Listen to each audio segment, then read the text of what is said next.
this is the regularly scheduled meeting of the Sharonville Board of Zoning Appeals.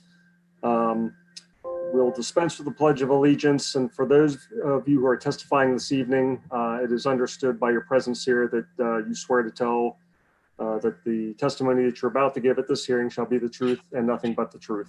So at this time, Mr. Creech, would you please call the roll? Mr. Coulter? Here. Mr. Eisen? Here. Mr. Eggenberger? Here. Mr. Sasser? Here. Thank you. All right, do I have a motion to approve the minutes of our last meeting on August 12th, 2020?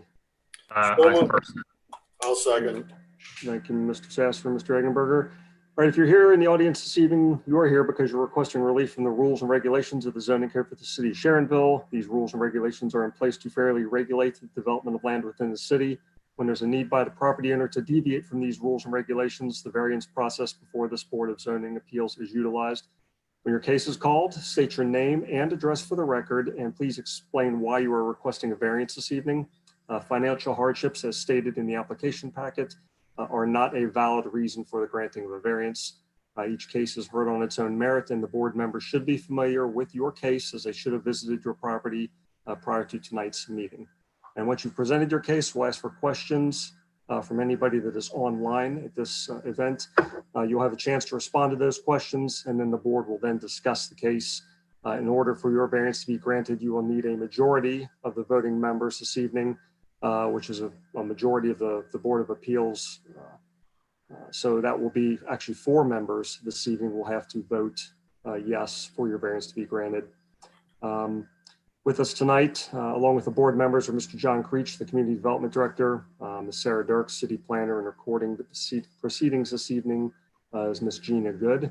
And with that, John, would you please call the first case? Thank you, Mr. Chairman. This first case is a variance request submitted by Chief Kurt Malsa, actually on behalf of the City of Sharonville Fire Department. Variances from the Sharonville zoning ordinance section 1153 is to display a painted wall sign mural adjacent to the front facade of Fire Station 87 at 11210 Reading Road. That property is zoned PF, which is Public Facilities Zoning District. And just got some information here. That is one of the most restrictive zoning districts outside of residential in terms of signage in the city. So really, you're only allowed an institutional ground sign, which is different than this. A ground sign actually sits on a pole, maximum of 50 feet, and it has to be set back various distances from the right of way. The building itself is allowed just one nameplate, 2 square feet. So just wanted to present that information. We're all familiar with the location there at the corner of Cornell and Main. And this is just the site plan that shows the building and the setbacks adjacent to the street right of way.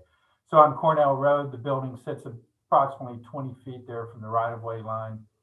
And on Reading Road, it's about approximately 37 feet from the street right of way. So the wall sign mural that they're proposing, it'll face Reading Road. It will not face or be directly visible from any of the abutting residential properties there as you go east along Cornell. Because of this is a unique property, obviously, because it's public safety vehicles ingress, egress from the front of that building. And as we know, there's also a lot of traffic congestion from time to time on that particular roadway in front of that building. So that does present some issues for putting a freestanding sign far out in front of the building out toward the street. Here, and I did skip over this, but the actual variance, like I said, it's for a wall sign mural, and the size of that sign is approximately 18 by 13, about 234 square feet. So what you see here is the wall sign mural as it looks in front of on that wall, just off the front building facade facing the street.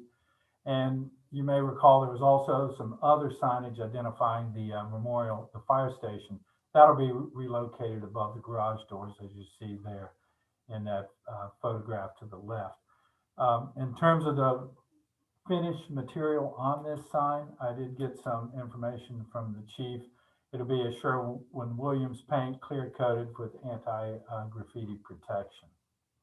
And that would should be reapplied every 7 to 10 years. So we did notify all the neighbors within 100 feet that abutted, or within 100 feet of the property. We did get a couple of phone calls, mostly just for clarification for what was going on. People were in support, the ones that we did talk to, or they just had a couple questions. So if the board is considering approval of this request, we recommend that the board consider adding a condition that the improvements and work associated with this proposed wall sign mural, if it's approved as part of this variance, that it be installed and maintained in good repair and replaced as necessary to remain in compliance with the approved variance. And Chief Mousa is here in attendance if you have any specific questions for him regarding the wall sign mural. So John, the application that you were showing on your screen, the mural differs a little bit actually from what we received in our packets. Right. So is the one that's on your screen with the 100th, I guess, anniversary symbol, that's going to replace the 87? Yes, the 87 was just the placeholder until the final artwork was added to it. Okay. Yep. Questions or comments from the board?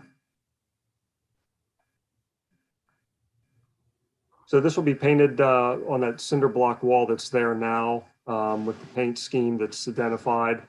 Is it going to be uplit at all? Obviously, it's not going to be backlit. Is it, or is it just no lighting? That's a question for the chief, I guess. Mm-hmm. The lighting that says Sharonville underneath it and the sign itself will be uplit.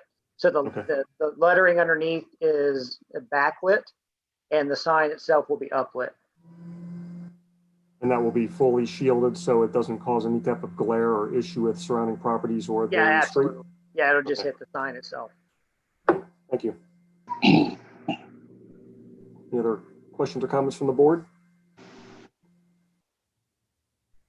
Paul, I just want to say if anybody has any questions as far as visibility for traffic or the equipment apparatus coming out, there should be no obstacles blocking their view whenever they pull out.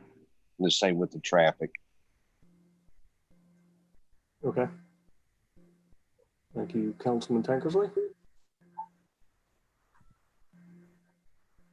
And all the members on council think this be a very nice addition to the building also. Yeah, I think it's very tastefully done. It's muted, which is nice. And I think it's a nice artistic addition to the downtown area.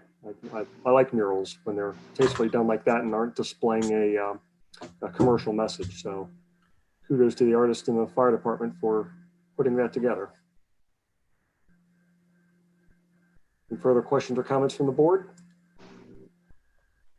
Paul, if I could just request one thing of the board. Yes, I know we put the specific paint that's going to be used on the mural. I would ask that you include as part of the conditions of your, if assuming you grant it, that any paint used be of an outdoor industrial variety, and that any the clear coat be required that is of an anti-graffiti quality, and that's mostly for the protection of any other future requests for a mural if one should ever come. We want to make sure that we maintain a product that is withstands the elements as well as not so good portions of what could happen. So if you would include those conditions as part of any approval, should you approve it, it would be appreciated on behalf of the city. Certainly. Thank you, Mayor. Is there any discussion on that particular topic by the board? Matt? Did I hear it was a 12-year paint, 12-year rated paint going on, Sherwin-Williams? The slide says 7 to 10 years. It should be reapplied, and I guess that when we go through the conditions, along with the condition that the staff was recommending, which I'll read, that we state that it should not saying it should be reapplied every 7 to 10 years, that it shall be reapplied every 7 to 10 years, or as necessary if earlier, if the mural itself actually needs to be repainted. Just to be clear, it's the clear coat that needs to be reapplied every 7 to 10 years. The paint itself will last well beyond that. That's why you put the clear coat on it, in order to preserve the underlying paint. So it's the clear coat that should be reapplied every 7 to 10 years. The paint itself will probably last 30 plus years, if it ever really needs to be retouched for the actual integrity of the art itself. So I guess that was my question. Do you ever see a point where this will be upgraded, technology changes or whatever? You want to show different firemen on the mural or a different scene? So who knows what will happen in 30 years from now, when most of us won't be here, and what technology will bring to all of us. I don't have an answer to that, but I think as it stands right now, the building, and the chief can correct me if I'm wrong, but our intention is that this is, we kind of designed it, and the 100-year logo was a suggestion of another council member, but what it really kind of showed to us was it was a great way of depicting, the logo was a great way of showing the past and the involvement of our past volunteer fire department. The building itself is kind of a good look into the future and where we're going as a fire department in the city. And then that graphic representation of the firefighters is what we did both then, now, and in the future. So that's really the purpose of it, is to be a long-standing, carry on through the years. I think people will enjoy seeing it. So as I think we all know, is when we start tampering with things that people are used to seeing and they like, you get a lot of blowback when you try to change those things decades in the future. But there's always options there. If something should come along and a new graphic should be desired, or this one gets to the point where it has to be taken down, those options are all there and all available. Thanks. Other questions or comments from the board? Seeing none, are there any questions or comments from the audience this evening? Seeing none. Want to ask the board if they're open to the 2 conditions for this variance. The first is the staff condition that all improvement and work associated with proposed wall sign mural shall be approved as part of this variance and must be installed and maintained in good repair and replaced as necessary to remain in compliance. And the second, John, if you could scroll back up to the mural slide, because I was going to read that one. Thank you. That the second condition is the paint used is outdoor industrial, Sherwin-Williams DTM, and the clear coat that is used is anti-graffiti with UV protection, Sherwin-Williams 2K anti-graffiti, and that the clear coat shall be reapplied every 7 to 10 years or as necessary if earlier needed. Does the board have any issues with those 2 conditions being placed on this variance? Not for me. No. No. Just curious if anybody knows, do you have to strip off the old clear coat to put the new clear coat on? And how does that affect in the artwork? Because I deal with a lot of clear coats in my business.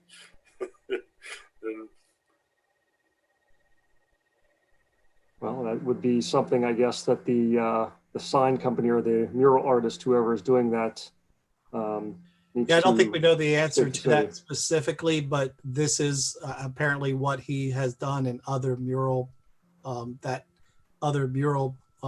he has designed and he's been part of, and it hasn't been an issue. So I don't know if it's just put over top of I'm assuming it probably just goes over top of whatever's already there, because I don't know how you would avoid getting to the underlying paint if you're stripping something off. When I asked Mr. Henn, the muralist, about that, he said that all you have to do is make sure that you have cleaned the mural prior to reapplying the UV protection. Okay. Does that answer your question, Mr. Eggenberger? Yes, thank you. Thank you. If there's no further discussion, do I have a motion on this variance as presented this evening with the 2 conditions placed upon it? Yes. Thank you, Mr. Sasser, for the first. Do I have a second? Second. Thank you, Mr. Ison, for the second. Mr. Creech, would you please call the roll? Motion to approve with 2 conditions, Mr. Coulter, I think it's appropriate and tastefully done, so I'm voting yes. Mr. Ison, I agree. Yes. Mr. Eggenberger, Same reasons, yes. Mr. Sasser. I agree. Yes. All right, with that, Chief, your variance has been approved. Thank you. Thank you, gentlemen.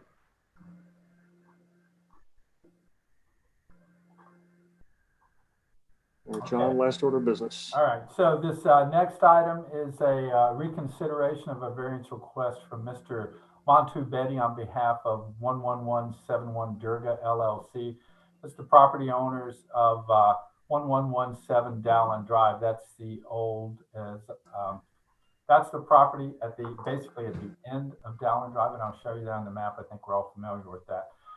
That variance request came to the BZA last month, but there was no representative of that organization, and the BZA denied it. And I did want to point out, I think I discussed this at the last meet, or in that August meeting, that the city, from an enforcement standpoint, we have really been aggressive with going after identifying abandoned and obsolete signs. It kind of started on Chester Road because there was already an ordinance to remove a lot of those signs. We did some things a little different. Then those property owners had to come in and do sign improvement plans. Then we went citywide looking at abandoned, dilapidated, or whatever signs. So that's how this sign and the other from the meeting last month ended up on the agenda. And I would like to also mention, just to let you know, that there will likely be others in the future. And obviously each one of these signs, the sign is different, the location is different, the zoning is different. There's always different circumstances involved in these. Sometimes it involves an abandoned business. Sometimes it involves a property owner who's working with a new business to come in. So it's different circumstances. The property, this shows the approximate location of the sign right here, basically at the end of Dowland Drive. The property that it represents is actually off on an easement. You really can't see it there from Dowland Drive. You see it more from the interstate. It was an old hotel. The applicant, Mr. Betty, submitted a letter asking the Board of Zoning Appeals to reconsider his request because there was no representative again at that meeting. Just to go back to what they were asking for, like I had mentioned, the sign was identified. There is no business right back there currently, so it was identified as an abandoned sign. We sent a notice when the owner has 30 days to basically do something. And then after that 30 days, there's an additional 90-day period that comes into play. And then after that, it's considered obsolete and the sign basically has to be removed. My discussion with Mr. Betty, and he'll tell you about this, he has been focusing on the opening of the hotel on Chester Road. So that's where a lot of all of his efforts have been put towards.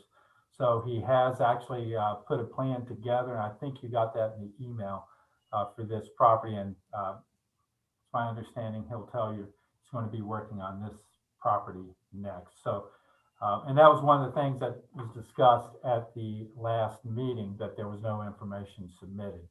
So obviously there's the existing sign. It's just 2 posts on some empty cabinets, and then the proposed sign for a new Super 8 hotel. We notified all the neighbors again of the meeting. We did just get one question, but there were no objections to it. So if the board is considering reconsidering and approving this variance request, so Mr. Betty can keep the sign for the new possible new hotel, I would recommend that you consider that all improvements of work associated with the sign variance be installed, maintained in good repair, and replaced as necessary to remain in compliance with the variance, and that a permit be required for any updates or changes in the sign face. That's all the information I have, Mr. Chairman. Thank you, John. Mr. Beatty, would you like to discuss your variance? Yes, to begin with, I truly apologize for not being able to attend last time, and I do thank everyone that's present for allowing this to for me to represent this this request. Our plans are to develop the infamous site from Old Travel Lodge to Super 8. It's a Wyndham brand that we have secured. However, as Mr. Creech mentioned, things got a bit overwhelmed with the completion of Delta by Marriott on Chester Road, and the pandemic did not help. And but absolutely, the plans are to redevelop and reface everything. And those signs that we have established contact with the sign companies, and as if it will be approved, it will go through the proper permitting process, and it will be maintained the course of the time it will take to get it done. Thank you. So if, and John, I guess, or Sarah, this is a question for maybe you. When this came in last month, this was to be a temporary sign for advertising the sale of the property. But in the meantime, the property has secured a tenant. So now this is going to be a permanent sign. Is that, am I understanding this correctly? This request is for this to be a permanent sign. Okay. Last month, it was kind of up in the air. It was both a, actually, when I discussed it with Mr. Beatty, it was new development coming. Okay. But nothing was ever officially submitted. Last month, we recommended as staff that it was temporary. The applicant never proposed it being temporary, but based on not knowing what was going in or what the new sign would have to look like, staff didn't want anything permanent, and we wanted to recommend temporary because we wanted the zoning code to have a chance to be updated before we made a decision on what a new sign could look like. Okay. Yes. Understood. So, Mr. Beatty, you do have a tenant secured, and by the looks of the existing proposed sign, you're going to have a professional sign company that is completely refinishing the posts that are there and disassembling the two existing sign cabinets and placing up one new sign cabinet, correct? Absolutely, yes. Okay. So would there be an interim process there where before you're willing to post the Super 8 sign to when the property is going to be available to, for guests to check in? So would there be a period of time between that, a temporary sign? Quite honestly, as of right now, there is the timelines that we're looking at is about 6 months before the property would open up to the guests. So it'll be towards the end of first quarter next year. Are we going to wait for these signs to go up at the end of next quarter? The first of next year? No. In the interim, we had not planned to do anything with the signs because there are large structures, especially one on the highway that is a pylon sign, and this the one at the entrance. If it just needs to be the one on the road on Donald Drive, we could do the painting, but there was no interim plans in place. This was the final plan as the property develops with the blessings of the building department as the renovation complete and the sign was going to go up.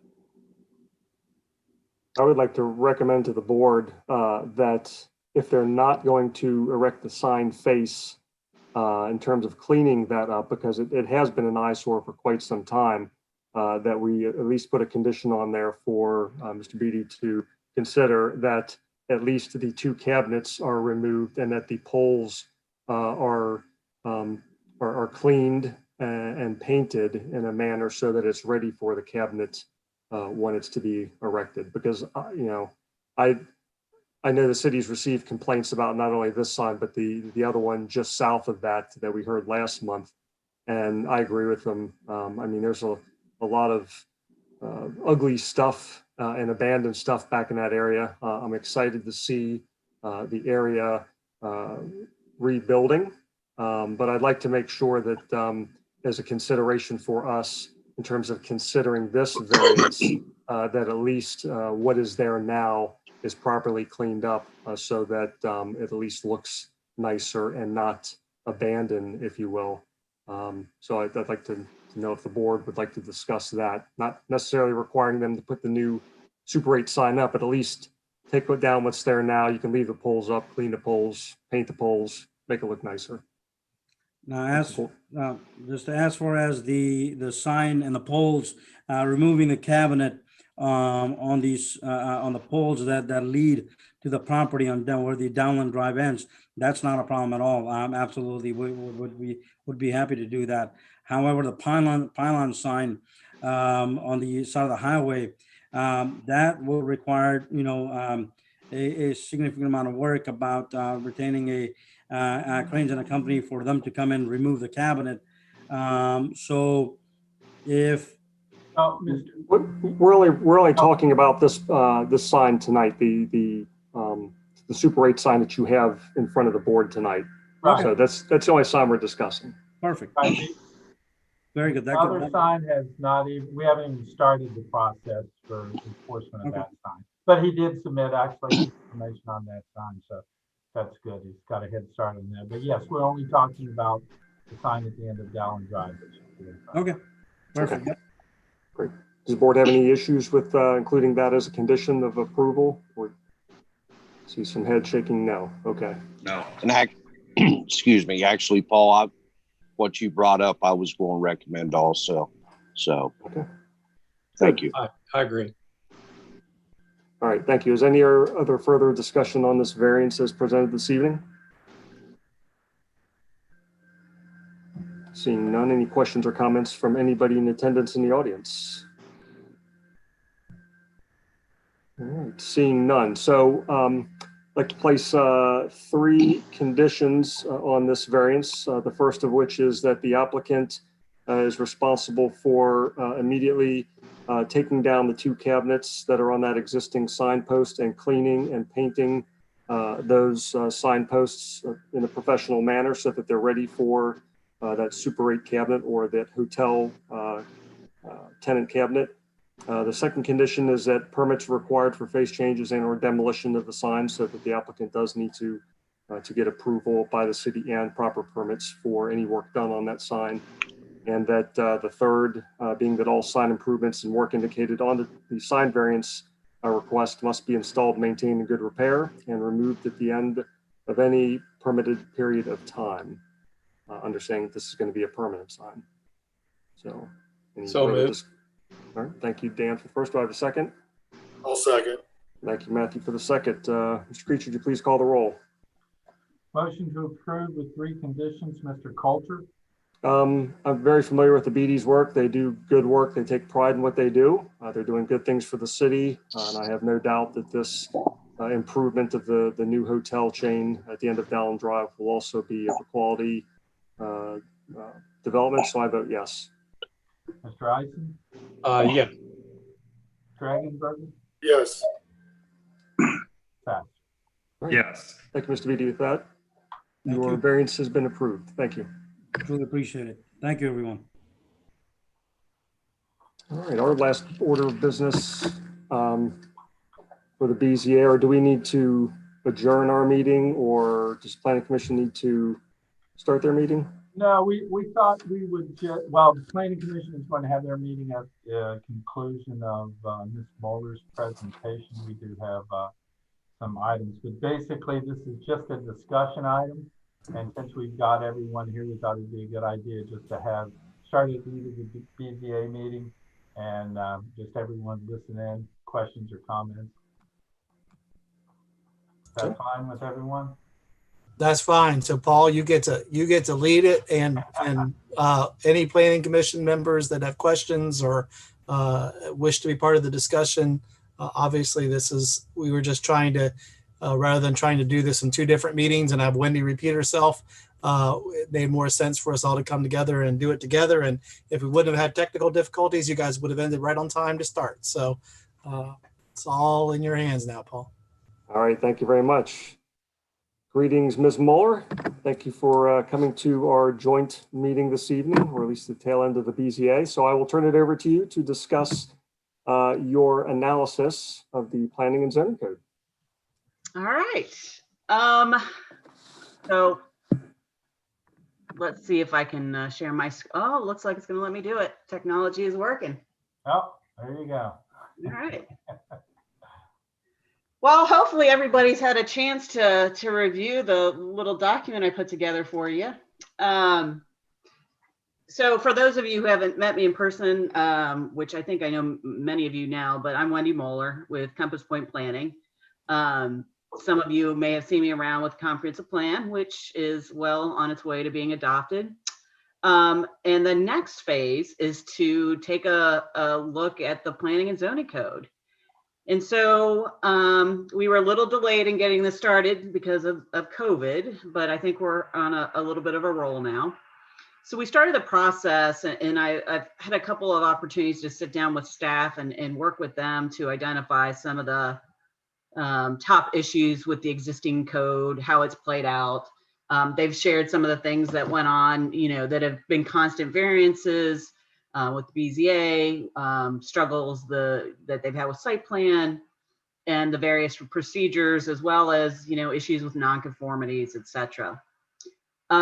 We also had a brief opportunity earlier this year to meet with the boards and give them a chance to tell us, or tell me in particular, what are some of the things you would like to see when we do this, because this is, we're not planning to throw out the existing code, but this is a really great opportunity to take a comprehensive look at your current code, make some changes, really kind of modernize these regulations to work with the city for the next, hopefully several decades. So taking all that information together, what I traditionally like to do is put together what you have in front of you, or what's been provided for you, which is a code evaluation report. And this is a really important piece of material that I'll talk about here kind of later on. So just, this isn't a very long presentation. I'm just gonna kind of review and talk about some of the main recommendations, but just so that everybody knows what this includes is essentially a comprehensive review and update of the zoning and planning and zoning code, which includes subdivision, as well as the zoning map. The process we're using is actually, there was a first phase, which is the comprehensive plan. But when it comes to the planning and zoning code, we have the project initiation, which we've kind of already run through, the code evaluation. And this is going to be, I'll talk a little bit later about public involvement. This is where we like to get the public involved. If I was just to do an open house at the beginning of this and have people, tell me what you think is wrong with the zoning code, don't tend to get a lot of public engagement with that unless they've had run-ins with the zoning. It's not quite as fun of a question as it would be with a comprehensive plan. So we like to do this code evaluation where we have something that they can give us feedback on, where we say, hey, these are the changes we think we should make as part of this. What do you think? And so we'll be looking to have some initial public involvement here after we hear some comments from you. After we kind of move through this section, then it's the fun part of writing the zoning code.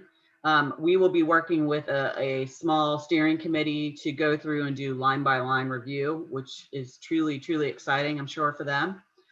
Some of you may have already been approached to sit on that committee.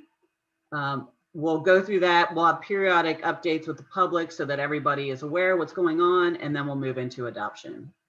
We will try to gather feedback as we go throughout, specifically if we think we're impacting a particular stakeholder. So if we're going to impact downtown business owners, we will make sure we try to reach out to them regarding whatever change we're looking at. Excuse me. We have the Sharonville2030.com website, which we've used for the plan, and we will start using for the code. You'll be able to kind of stay up to date, and we'll post documents to that. So the code evaluation report, which is where we are now, is this blueprint. And the reason why we do this is it saves a lot of time in the end if we get buy-in on the direction of the updates first before we actually start writing. It saves a lot of time in writing something and then finding out that's not what the city wants to do. The document in front of you, it has 3 components. The first one, which is what I'm really going to discuss tonight, is the major themes of improvement. And then we do a chapter by chapter analysis of the existing code and propose an outline and reorganization of the new code. So the first theme is reorganizing and reformatting, and I'll just give you the heads up if you haven't had a chance to get this all together. This is the easiest thing to get through. Here's where we're just trying to make it easier for people to use it, including yourselves, but including the general public. And looks like I had something fall off the line there, but we've suggested kind of a consolidation and reorganization. You have 6 titles, which really don't make any sense right now. And so we would get rid of those titles and just go by chapter. Lots more use of graphics. And the other thing is eliminating the long list of submittal requirements and the fees. All of that's in your code right now.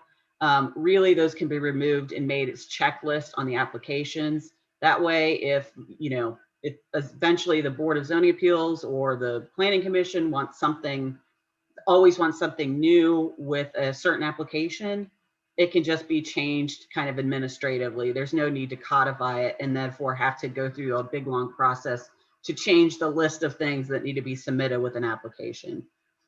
So that should chop off a number of pages of yours. The same thing for fees. You have a very extensive fee schedule in there, and it's just much easier if City Council adopts that as just a separate ordinance outside of the Planning and Zoning Code. One of the other things you have, you're soon to have a fairly new comprehensive plan. While a number of the topics in the plan really don't have a lot to do with zoning, there are a number of recommendations in there. Some of the things that we discussed in the plan were reducing, just modernizing the regulations to reduce nonconformities where feasible, creating a lot more predictable and flexible regulations, balanced with this desire to see not over the top design regulations, but enhanced commercial development standards so that, things really kind of help with beautification and creating really attractive areas in the community. Enhancing some of the regulations as they relate to alternative transportation. So making sure that the sidewalk expansions and plans are incorporated, connecting the sidewalks with businesses, as well as possibly looking at some bicycle parking requirements. Incorporating modern development options, and then as well as green infrastructure. A lot of those are, you'll see more details as we get into drafting, but that's just, again, trying to give you the modern code that will be easy to work with. Updating the review procedures. I have a couple of slides on this, and probably a lot of discussion will come up with it. So I might take a break after this one and see if anybody has questions thus far. The easy one is, taking all of your procedures and putting them in one chapter. And the reason why I always suggest doing this is there's a lot of information that is the same for every procedure. So pretty much every review procedure has a fee, an application. It has a fee. It has notice requirements. We can consolidate all that information so we don't have to repeat it for every procedure. But 2, it's just really easy to walk through the procedures one after the other. With each procedure, we will make sure to lay out the various review criteria. So for a variance, there'll be a set of criteria, which I believe you already have. But even for things like site plan review and zoning amendments, what are the things that the city and the various boards should be looking at? Codifying the zoning permit process. So you already have a process internally that's called a zoning permit. And here's where there's a lot of inconsistency in the existing planning and zoning code. There's a number of places that seem to reference the zoning permit in the existing code, but there's actually nothing that says how do you review that and who's looking at that. So we've suggested including that and actually putting in a procedure for it. And part of that is more importantly talking about applicability. Right now, if you go for a building permit, obviously the city's going to look at the zoning, but there's a lot of things that happen that don't rise to the level of needing a zoning permit. Changes of uses may not. So that's just a really good process to have as kind of a checkpoint of, whatever you're doing, is it in line with the zoning? Adding administrative waivers. This is going to be a new procedure, and I think it came out of discussions with the boards. This is essentially a very minor variance that would be approved by staff. And it's one where, it's usually 10 to 20% on set regulations that are dimensional in nature. And there's still review criteria that kind of have to meet the same level of a variance. There's got to be a practical difficulty. And, it's not something that is going to be used across the board. What this helps with is a lot of times with some, very minor adjustments where somebody's coming to, encroach on a porch within like 6 inches or a foot into the side yard because of an ill-shaped or an irregularly shaped lot. So things like that can keep it off the BZA's agenda if it is very minor in nature. So that's one that we're suggesting that the city consider and that I'd really like the feedback on for all the BZA members that we have on board. Another new procedure is what we call an alternative equivalency review. This is actually, I call this the positive variance. This is when somebody wants to do something that we didn't envision when writing the code, but may actually be a better approach to achieving whatever goal we want. So I most often see this when somebody's trying to meet certain design requirements, particularly in historic districts, or quite often when somebody wants to propose something that's different with regards to like landscaping and screening. So the example here is a very interesting fence that's used, it could be used as a screening approach. What this does is give a process by which, in this case, the applicant could go to the planning commission at a public hearing. So, the surrounding neighbors would be able to come in and comment on it to say, hey, listen, I've got a different idea. It's not technically allowed by the zoning code, but I actually think it meets what you're trying to achieve, and present that as an option. And this review procedure would give the city the ability to say yes or no, that actually looks better, because it's not reducing the standards and because it's not because of a hardship, it's just allowing for a little bit of a creativity option that's out there. So that's something new. A number of communities I've worked with or others have it. It's not actively used, but it is one of those relief valves that gives a little bit of flexibility. One of the other things that, I will admit in my 25 years of doing this, I've actually not seen this codified, but you have several places like with home occupations, with privacy fences, where you require that the neighbors provide a signature that they're okay with whatever the application is. And based on those signatures determines whether or not staff can do it, approve it, or it goes to conditional use. I'm not saying that the neighbors shouldn't be aware of whatever it is, but you do it for home occupations, fences, and there's another one that's left my mind right now. But there's a couple reasons why this is kind of a bad idea to do this. One, you don't know why the neighbors are saying no. And while they may be opposed to it for some reason, there could be just a neighbor battle. And that personal issue may be why one person is having to get a special review and not somebody else. Excuse me, that's my fire alarm. Hold on one second.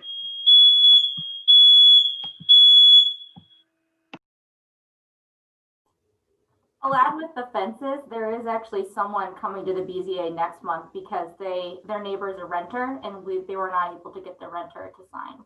Okay. Apologize. My 17-year-old son is cooking.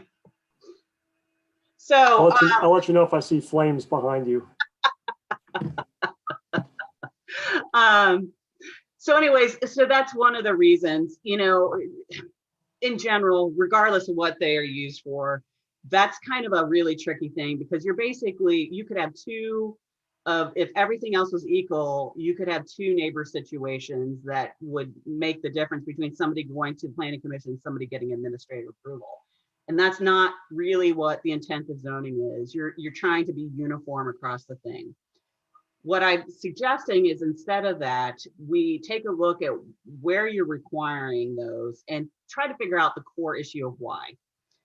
So for example, one of the things we talk about with home occupations is maybe you have multiple tiers of home occupations. And maybe one is, you know, you have no employees.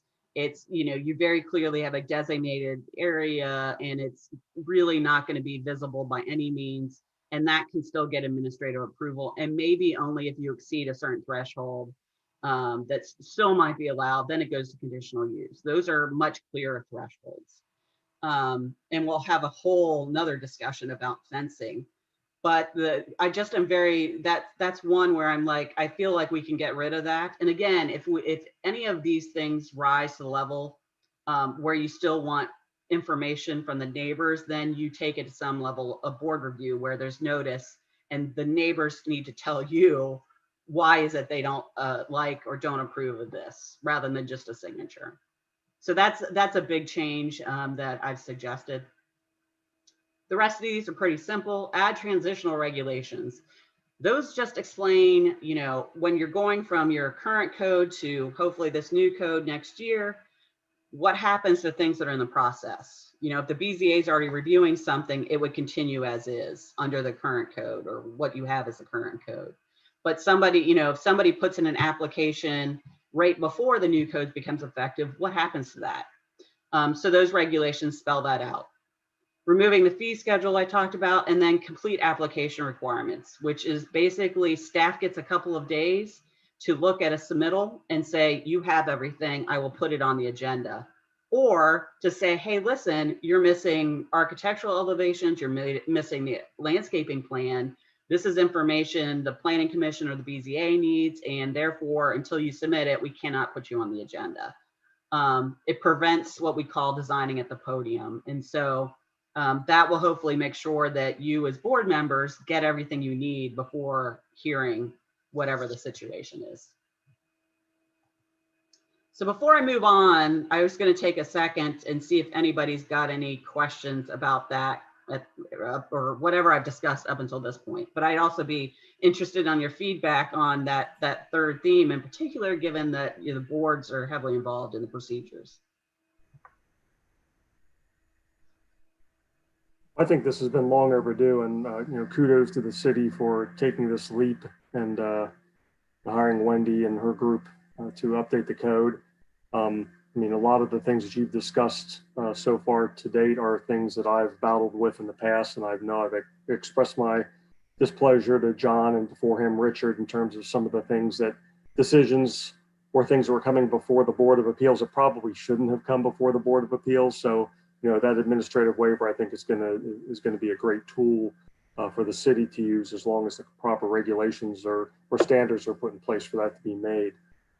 So I think that I think a lot of the things that you've discussed so far are a vast improvement to the code, and it shows that you've read through it, you understand what our issues are, and I, for one, look forward to working with you with my couple of pages of notes here in terms of trying to make for a better code and to get it to where it needs to be. So, a lot of quiet people there. Well, hopefully quiet for a good reason, not quiet because they're asleep. Yeah, very well said, Paul. And, you know, I agree. After looking through all the information you provided us prior to, looks like you're really on the right track, and really appreciate it. Thanks. And again, when we get towards the end of this presentation, I'll kind of explain a little bit more of the process and how we'll keep engaging all of you, even if you're not on the committee. Anybody else? Crickets. All right. So the next kind of major theme of improvements I looked at was essentially the district structure and the uses. And I say restructuring districts, but in all reality, really, there's not a lot of significant changes that we're proposing for your districts. Most of them will remain the same. Most of the lot areas and setbacks and all that such will remain the same unless we feel like there's a minor tweaking we need to do as we look at things on the map. But there are a few things that we talked about doing. One of them, which came from kind of some staff direction and discussions, was creating a new residential district for now called the R1C to address several neighborhoods that have significantly smaller lots than what's already allowed. And part of doing that is to ensure, again, reduce nonconformities. And the benefit of that is that it encourages or allows for more investment in properties without having to go to the Board of Zoning Appeals to do certain things. So that's one that we will take a look at as we get into it, and we'll try to craft lot areas, setbacks, and such based on what's in the ground for those types of existing neighborhoods. There are 2 overlay districts you have now that we are proposing to basically transform into standalone, what we call base zoning districts. Your R1A, your R1B, or your base zoning districts are on the map. The reason is there's no real reason for them to be overlays. The Mosteller Road Economic Development Overlay, we actually, in discussions in the plan, use the purpose of that as kind of the model for the commerce and industry land use recommendation, which is high employment density uses, almost kind of a light industrial type of thing. And that actually serves as a really great base to just create a district. And we've actually, in the comprehensive plan, in the future land use map, recommend using that for areas beyond just the Mosteller Road area. So that's one that we will actually not only take to a base zoning district, but probably rename. The same with the Reading Road Gateway North Overlay District. It was designed kind of like why we were talking about designing the R1C, which is to address a very special area of older development where you've got shallower lots and different needs for setbacks. Because it was created for an area, there's really no need for it to be an overlay. Let's just create its own standalone district.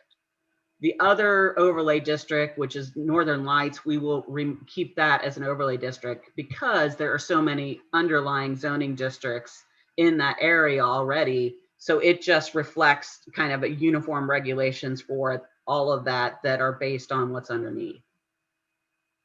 And then finally, we want to revamp the plan unit development regulations. Part of this is to clarify the process to reflect current procedure. I think I've read the code quite a few times by this point, and there's about 3 different ways that the current code tells you how the PUDs are approved. One of them is actually by conditional use. When in reality, what happens is that the Planning Commission and City Council do preliminary plans and a zone change first, and then the Planning Commission does essentially like a final site plan review.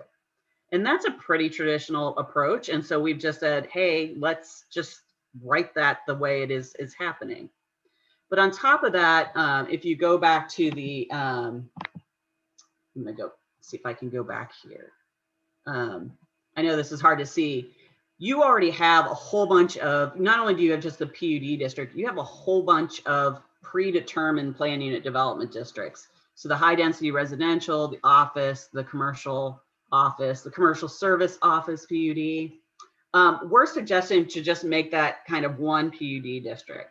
And then as part of the PUD, set out standards by which the city can work with an applicant to determine the appropriate land uses for the area. So maybe you might have a new one come in, and we're not anticipating a whole bunch coming in. You don't have a lot of development or redevelopment areas that would be large enough. But if somebody could come in, they could propose something with a little bit more flexibility, and basically as part of that preliminary plan approval, could propose any number of uses. So using the procedure more to determine the outcome than some kind of predetermined set of land use criteria. simplifying and modernizing the modernization of the uses and using a, and Paul and I have worked together so many, so this may look familiar to him. But using a use table to be able to show where uses are allowed across the board. In this case, if you read it, the uses are on the left-hand column, and then all of the districts are across the top. So you very easily can see where uses are permitted across the city. This does a couple of things. It eliminates the possibility of having two different terminologies for certain uses, but also it just makes it easier for you to kind of, even when we're evaluating what changes to make, to try to figure out like where these uses are appropriate. So we'll be doing that. As part of that, you have a high number of conditional uses that we'll be taking a look at and determining whether or not they still need to be conditional uses. And I think one of the examples I gave was like animal veterinarian services.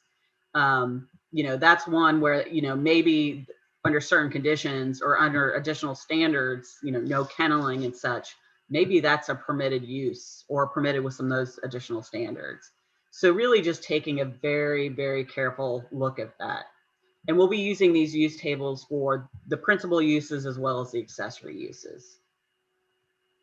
Speaking of which, and this is where I'm sure the BZA gets to spend a lot of their time, our accessory uses, and we'll also be dealing with temporary uses, is making sure that there's rules that are clear for all the common accessory and temporary uses, and addressing the modern ones such as the clothing or donation drop boxes, outdoor dining, solar panels arrays, including like things like building mounted turbines.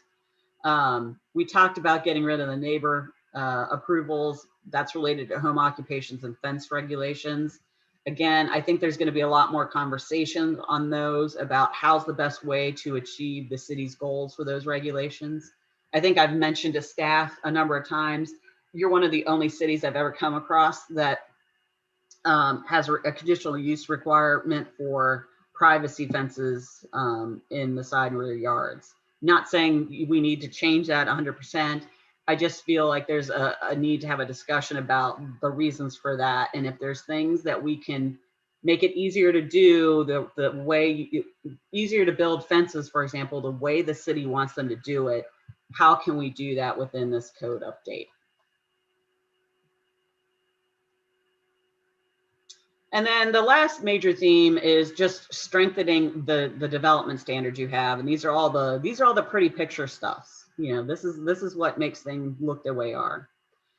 And we've done a number of zoning surveys to seek out more information on how far do people want to go with these. And generally, I would say people would like to see improved development quality like you are getting recently, but across the board. Because right now you have design guidelines for downtown and you have design guidelines for the Northern Overlay District, Northern Lights Overlay District, but not really for the rest of your commercial areas. So what can we do there to really, again, make clear and predictable standards that'll just raise the bar a little bit on development standards without being overly burdensome on property owners? So one of the things is, landscaping and buffering. Currently, you have a primary focus on the separation of uses. How can we maybe enhance that with some buffering of large parking areas on the street or maybe interior parking lot landscaping? Speaking of parking lot, you have really, really high parking lot requirements or parking space requirements. And there's a number of ways we can reduce that, especially for larger uses that don't really demand that much.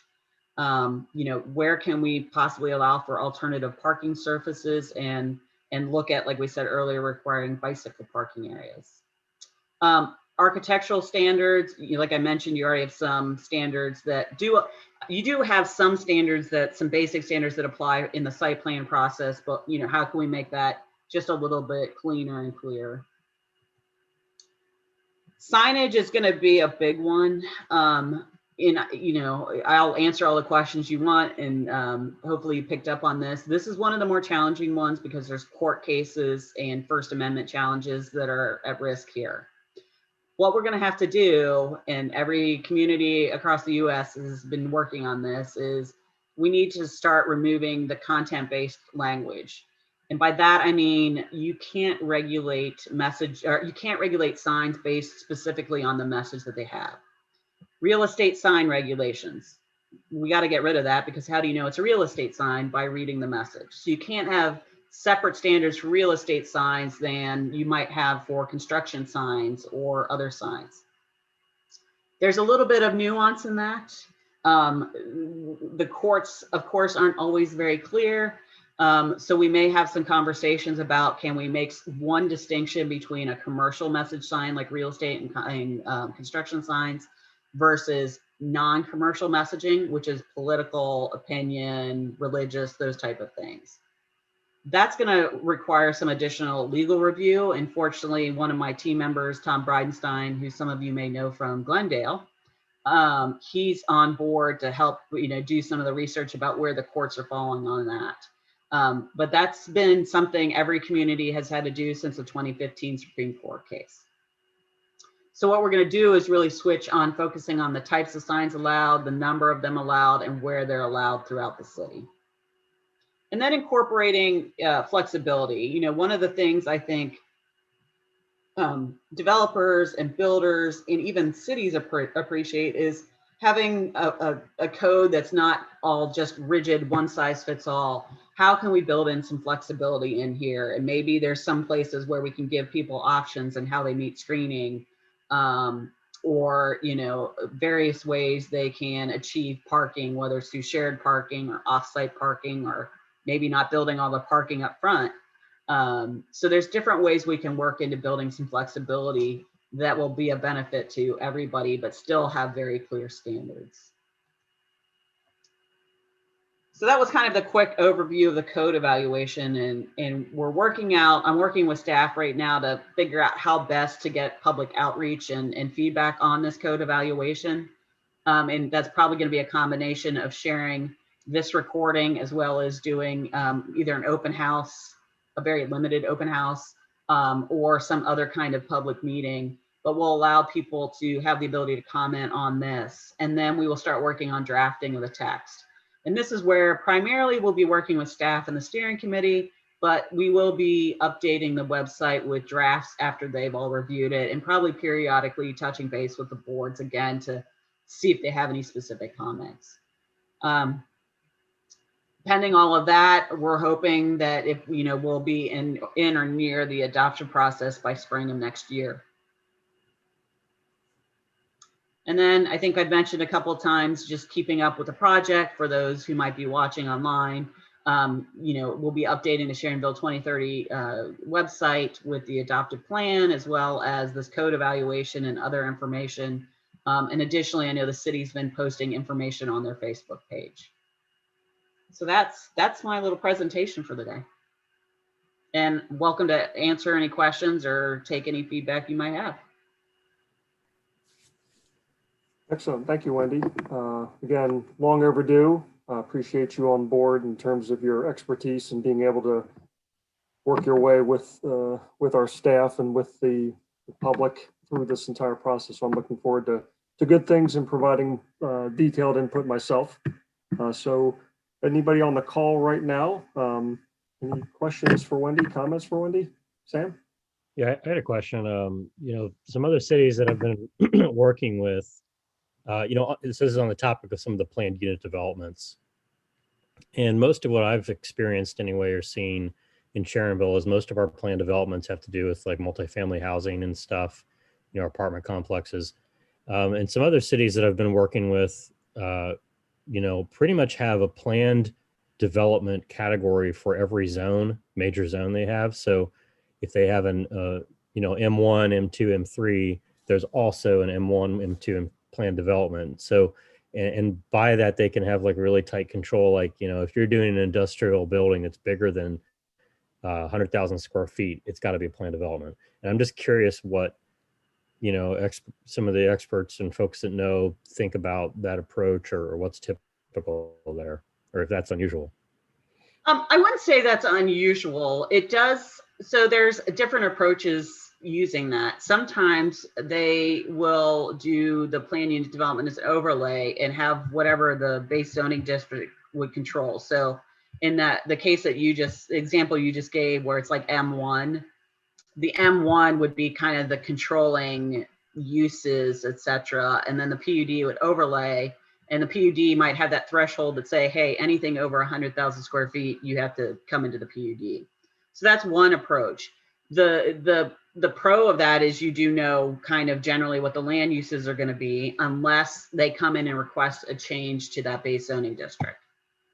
The con is that it does limit the uses. It strictly reduces the uses, whereas the approach that I've presented, the applicant could come with alternative uses, and ultimately one of the key approvals that the Planning Commission and Council will have as part of that first step is whatever list of uses would be allowed in that specific PUD district.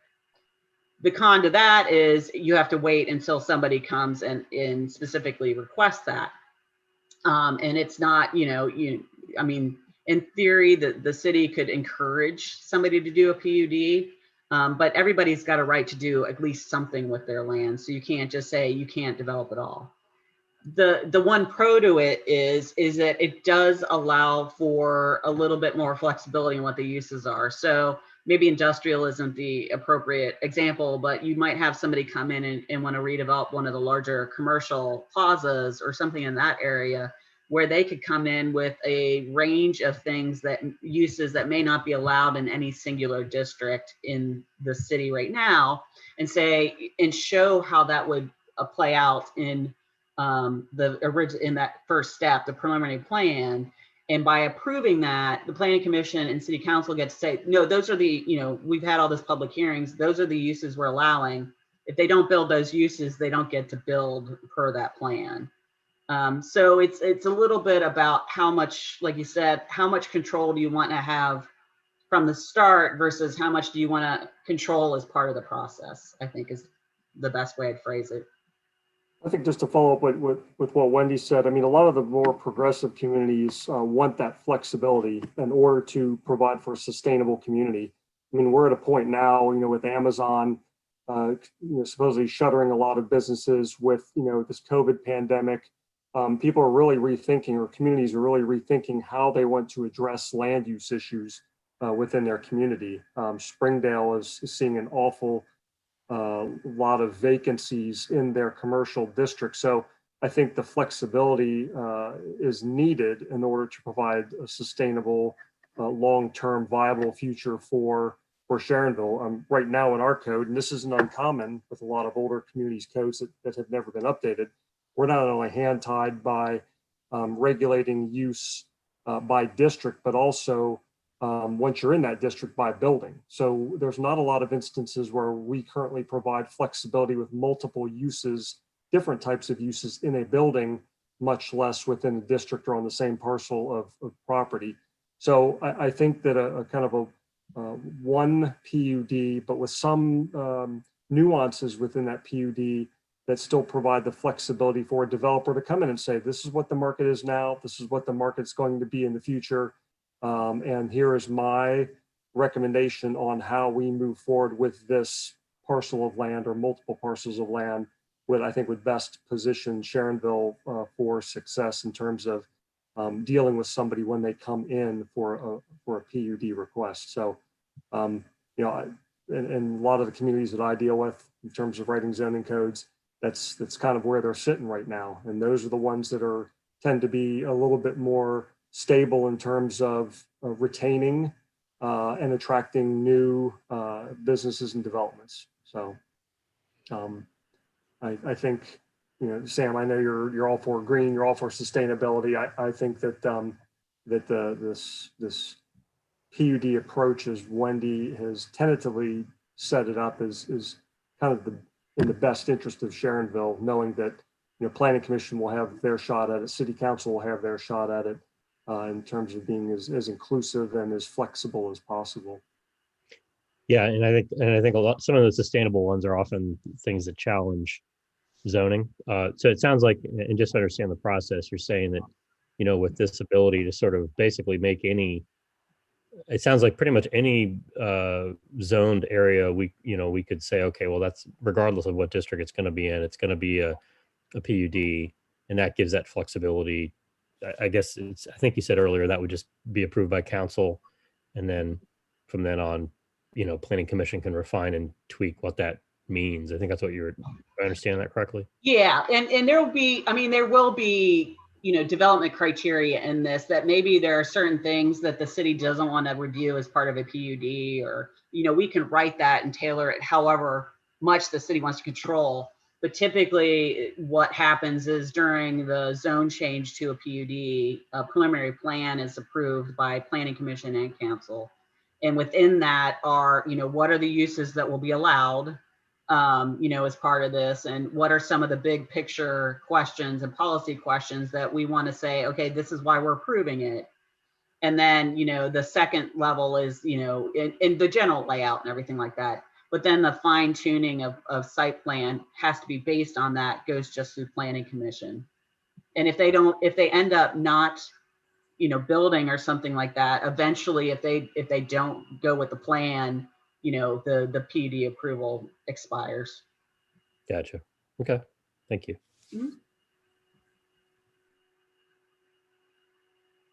Wendy, I have a question. Does your review entail looking at our SOB code? I know that industry can be quite aggressive in challenging codes, and we probably last updated that, I don't know, 7-8 years ago. Does your review look at the SOB ordinances and to what the current law is? So I'm gonna ask you, is that in a separate part of the codified ordinances? I don't think that's in part 11. John would be able to yeah answer that. I don't recall reading that as part of mine. Yes, sexually oriented businesses, I think they are conditional use in the commercial service district.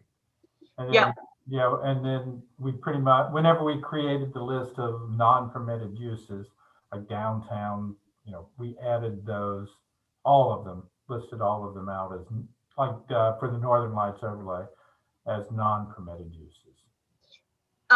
The answer is yes. I mean, no matter what, I would, as long as you've got it listed, in the regulations, I would say yes. I've actually worked with communities to write new ones of that, so I'm fairly well aware of the recent laws and what we have to be looking at for that, so we can play around with that. Yeah. And then the other questions were, we took a stab at this a few years ago because we had an issue with an individual property owner, but urban farming, and I know we get calls quite frequently about chickens and that type of thing as well. I'm assuming that you're going to be tackling both of those. Yeah, that was actually, you know what, I took it off so I could include a picture of the solar array and the fencing in there, but that's one of the typically the accessory uses we would look at and seek information. And I even think that in talking with staff, one of the things we were talking about doing is having a follow-up survey related to this and maybe seeking information on some of that.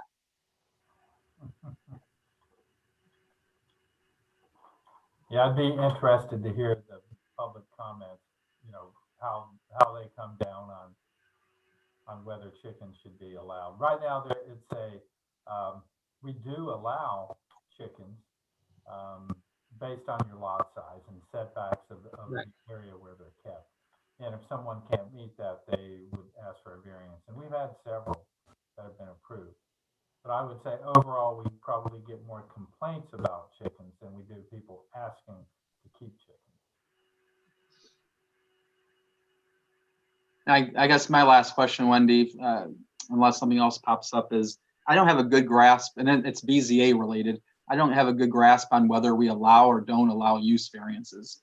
I remember, I think it was under Richard, that Richard mentioned that we do not allow use variances, but through the years, it seems like we have in certain circumstances. And are you guys going to be working on whether we should or whether we shouldn't, and if so, what the criteria and the checklist should be for granting use variances. Yeah, so I would tell you from reading your variance procedures, it's unclear. So there's probably, without spelling it out, it's probably something that somebody could apply for, but so I also want to be clear, there's a checklist, which is the information that somebody has to submit as part of the application. And then in the code will be the review criteria for what you have to look at. One of the discussions we'll have early on with the steering committee is whether or not you want to allow those or not. I used to be opposed to use variances because in my younger years, I thought, hey, the zone change was the appropriate thing. The only person that has convinced me that there is a little bit of a possibility of a use variance explain that it really comes down to whether or not there's a pre-existing building on the site.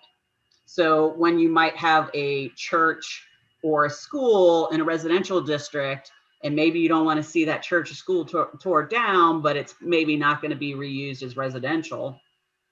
Is there some kind of soft, yoga studio or some kind of low intensity use that might be appropriate? And so one of the things we'll talk about is if that scenario came up, would you want them to apply for a use variance? Because if they do a zone change, they can tear the building down and do whatever the zone says. So maybe it would be better to keep it residential. And in that case, what we do is we focus on not practical difficulty, but undue hardship, as well as one of the review criteria might be that there is an existing building on the site. So, if that's something that, hey, that might be a possibility here. Yeah, we might include that, but have a lot harsher and a lot harder standards for use variance than you would for just like a lot variance or a setback variance. And I think the other thing, one of the other requirement for that would be whether or not it would be reasonable for that person to ask for a zone change. I mean, if it was a situation where it was adjacent to a similar use, the zone change might be appropriate. So those are the things that we would incorporate as criteria for the BZA to consider. Also with the churches, Paul and Wendy and I have kind of talked about it before. Any use that allows public assembly should allow churches legally from RLUIPI, or I believe that's the acronym, that case. So we would have to probably adjust it because it wouldn't technically be a use variance because we do allow public assembly. Yeah. And that is one of the other things we will be universally checking when we're going through this is, any issues related to case law. And so making sure, the conversation came up about churches. There's federal law that says churches have to be allowed in the same manner as any, public, any assembly, area of assembly or use of assembly, which may mean like theaters, theaters may be allowed in certain commercial things. So we'll have to allow churches in the same ones based on RLUIPA.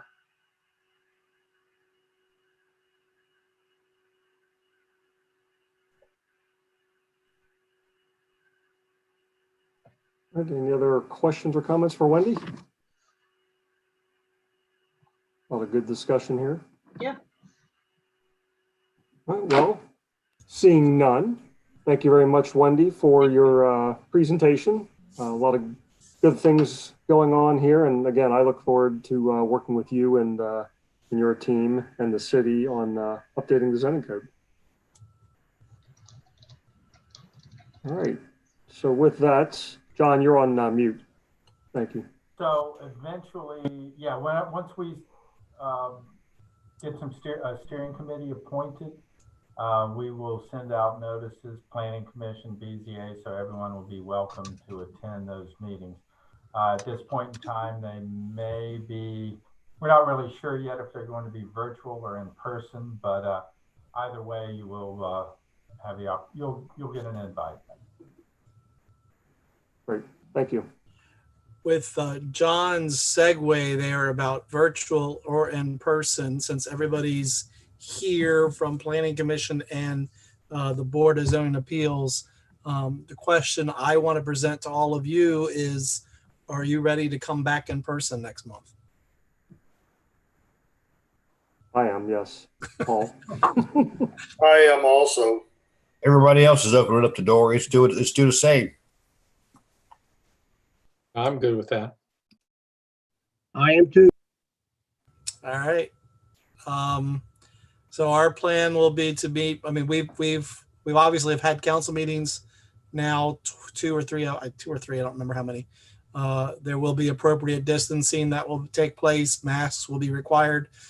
So assuming there aren't any worsening conditions between now and your next meeting, the intention would be to go back into in-person at council chambers. Excellent. Thank you. All right. So with that, is there any other business before the Board of Zoning Appeals? All right. Seeing none, do I have a motion to adjourn the Board of Zoning Appeals this evening? So moved. Thank you. Thank you, Mr. Egenberger and Mr. Ison. We are adjourned. Thank you all, and I will call